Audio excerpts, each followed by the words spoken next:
اعوذ باللہ من الشیطان الرجیم بسم اللہ الرحمن الرحیم السلام علیکم ورحمۃ اللہ وبرکاتہ۔ دوستو، دنیا کی تاریخ جب کبھی کہیں بھی شفاق ترین حکمران یا انسانی جانوں پر ظلم و جبر کرنے والے شخص کا ذکر کرے گی تو سب سے پہلا نام چنگیز خان کا آئے گا۔ چنگیز خان اس خوف کا نام ہے جسے کئی صدیوں کے بعد آج بھی اسی طرح محسوس کیا جاتا ہے جیسے اس دور میں محسوس کیا جاتا تھا۔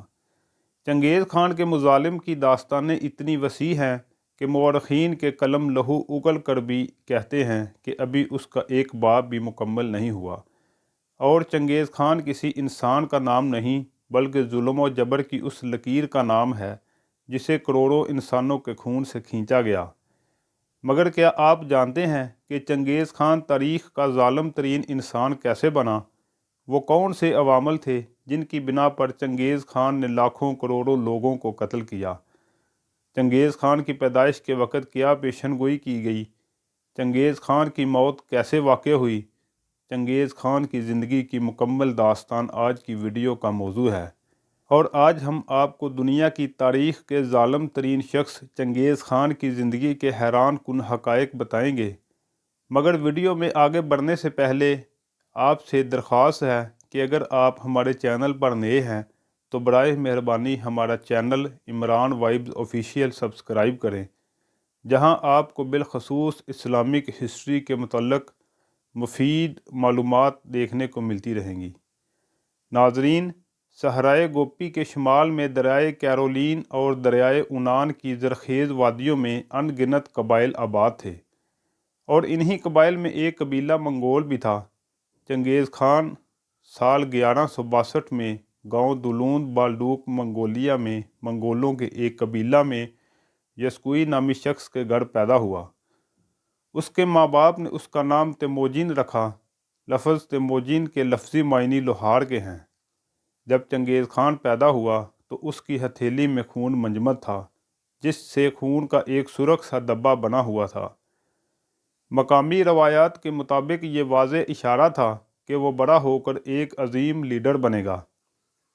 ناظرین، چنگیز خان کا قبیلہ خانہ بدوش تھا اور وہ گھاس اور پانی کی تلاش میں مارا مارا پھرتا تھا۔ اپنی بھیڑ بکریوں اور گھوڑوں کے ہمراہ آج ایک جگہ تو کل دوسری جگہ جاتا تھا۔ تیموجین 9 برس کا ہوا تو اس کے باپ کو دشمن قبیلے کے افراد نے قتل کر دیا۔ اگلے چند برس خاندان کے باقی افراد مستقل خطرے کے تحت پوشیدہ رہے۔ یہ ایک بدشگون آغاز تھا۔ تیموجین کو اچھے دن دیکھنے سے پہلے نہایت زبوں حالات سے دوچار رہنا پڑا۔ اپنی نوجوانی میں وہ حریف قبیلے کے ایک دعوے میں گرفتار بھی کر لیا گیا۔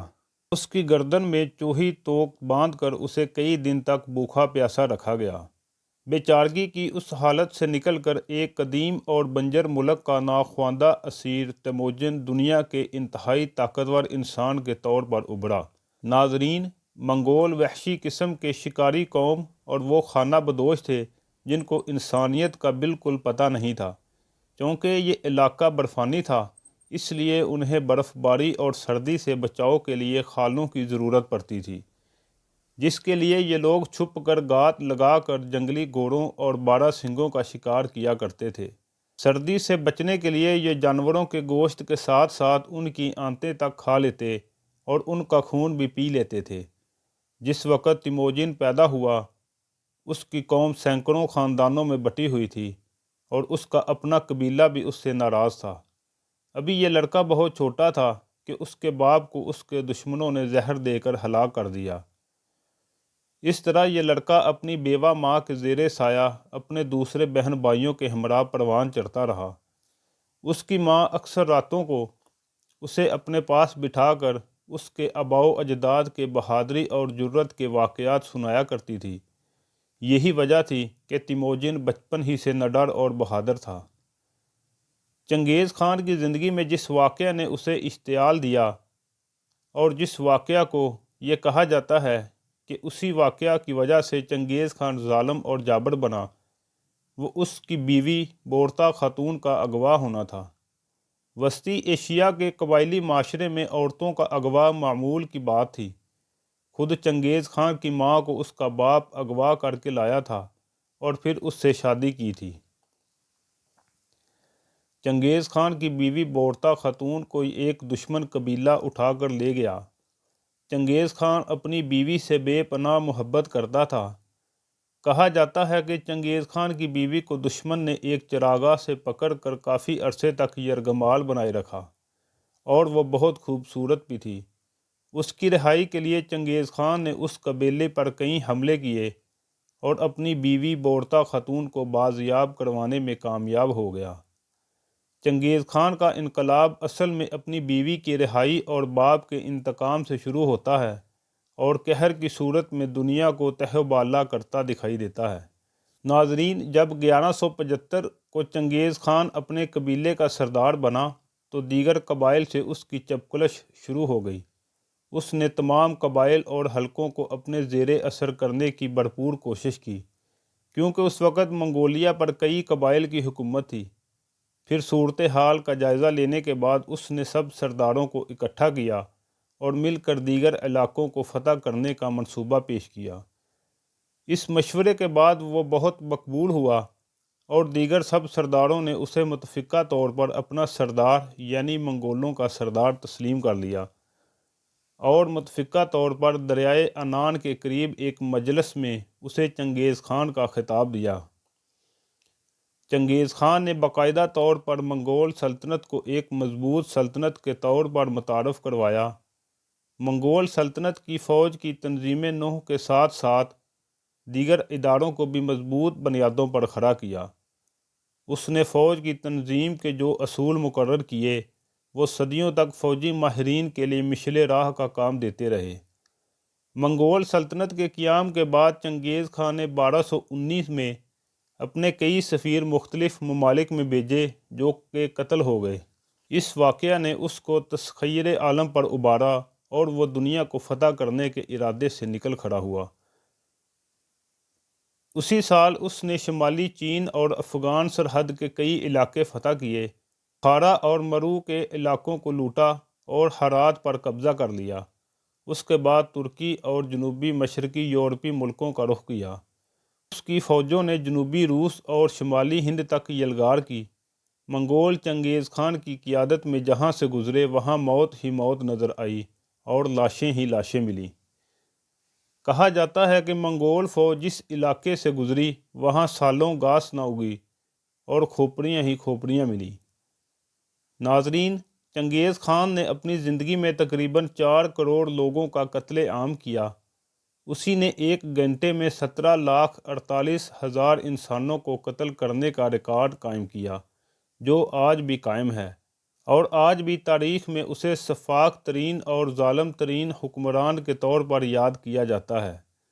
چنگیز خان کسی بھی شہر یا کسی بھی سلطنت کو فتح کرنے کے بعد قتل کیے ہوئے انسانوں کے سر کاٹ کر ان کا مینار بنانے میں شہرت رکھتا تھا، اور اس کے بعد ان کھوپڑیوں کا پیالہ بنا کر اس میں شراب پینے کی روایت بھی اسی نے ڈالی، اور اس روایت کو ہلاکو خان نے کئی دہائیوں تک جاری رکھا۔ چنگیز خان کے ظلم و جور کا نشانہ بننے والوں میں سب سے زیادہ مسلمان اور چینی تھے۔ مورخین کے نزدیک چنگیز خان نے قتل و غارت کا بازار اس لیے بھی گرم کر رکھا تھا کہ دنیا اسے یاد رکھے، کیونکہ چنگیز خان کہا کرتا تھا، اچھائی کی کوئی آواز نہیں ہوتی جبکہ برائی بہت دور تک سنی جاتی ہے۔ لہٰذا اس نے بری شہرت کا انتخاب کیا اور تاریخ کے سفاک ترین شخص کا صحرا اپنے سر سجایا۔ ناظرین، چنگیز خان نہ صرف انسانوں کا دشمن تھا بلکہ اس کی تباہی سے علم تک محفوظ نہ رہا، اور بغداد پر حملے کے بعد چنگیز خان نے مسلمانوں کی قدیم کتابوں کے ہزاروں نادر نسخے نظر آتش کر دیے اور بہت سی کتب دریا میں بہا دیں، جن کی تعداد کا اندازہ اس بات سے لگایا جا سکتا ہے کہ کئی دن تک ان کتابوں کی سیاہی کے باعث دریا کا پانی کالا رہا۔ چنگیز خان اور اس کی نسل اس قدر جابر اور خون کی پیاسی کیسے ہو گئی؟ محققین نے ان کی نفسیات کا تجزیہ کرتے ہوئے جو نئی اور انوکھی بات بتائی وہ یہ ہے کہ چنگیز خان کو اپنے خاندان میں عزت ملی، نہ قبیلے کے سرداروں نے اسے اپنا مانا۔ اپنے ہی قبیلے کا ٹھکرایا ہوا یہ شخص سماج سے انتقام لینے پر اتر آیا۔ آدھی دنیا کا فاتح منگول جنگجو چنگیز خان اپنے قبیلے کا دتکارا ہوا لڑکا تھا۔ اس میں پائی جانے والی نفرت کے ذمہ دار اس کے قبیلے کے اپنے لوگ تھے، جنہوں نے ایک چالاک، دلیر، عیار اور سمجھدار انسان کو قابو کرنے کی بجائے دنیا سے انتقام لینے کے لیے کھلا چھوڑ دیا۔ انوکھی بات یہ ہے کہ اپنے قبیلے میں نفرت پانے والا یہ نوجوان ٹھکرائے جانے کے باوجود طاقت ترین فوج کھڑی کرنے میں کامیاب ہو گیا۔ چنگیز خان چین کی فتوحات سے کافی سالوں تک مصروف رہا۔ وہ 18 اگست 1227 کو ینچوان شہر کی فتح میں مصروف تھا کہ اچانک بیمار پڑ گیا اور فوت ہو گیا۔ اس کی وفات کے بارے میں کئی مفروضے قائم ہیں۔ ایک کے مطابق وہ ایک دن شکار کر رہا تھا کہ اچانک گھوڑے سے گرا اور شدید زخمی ہو گیا اور بعد میں زخموں کی تاب نہ لاتے ہوئے فوت ہو گیا۔ ایک اور کہانی کے مطابق ینچوان کے علاقوں سے کچھ شہزادیاں کنیزیں بن کر چنگیز خان کے حرم میں لائی گئیں، جن میں سے ایک کنیز نے موقع پا کر زہریلے خنجر سے چنگیز خان پر اتنے وار کیے کہ وہ جانبر نہ ہو سکا۔ ایک اور روایت یہ ہے کہ چنگیز خان کو ینچوان کے محاصرے میں تیر لگا تھا جو مہلک ثابت ہوا، تاہم معتبر روایت کے مطابق وہ بیماری کی وجہ سے مرا تھا۔ وفات کے بعد چنگیز خان کی میت کو اس کے آبائی گاؤں لایا گیا، جہاں اس کی وصیت کے مطابق اس کو کسی نامعلوم مقام پر دفن کر دیا گیا۔ اس کی اولاد نے اس کے مقبرے پر ایک یادگار بنوائی جو آج تک قائم و دائم ہے، لیکن وہ یادگار ایک دوسری جگہ پر ہے۔ عام طور پر یہ یقین کیا جاتا ہے کہ اس کی قبر کسی کو معلوم نہیں۔ ناظرین، اس امید کے ساتھ اجازت دیجیے کہ آپ کو ہماری ویڈیو پسند آئی ہوگی۔ تو ملتے ہیں بہت جلد ایک نئی تاریخی، تحقیقی اور معلوماتی ویڈیو کے ساتھ۔ اللہ آپ سب کا حامی و ناصر ہو۔ اللہ حافظ۔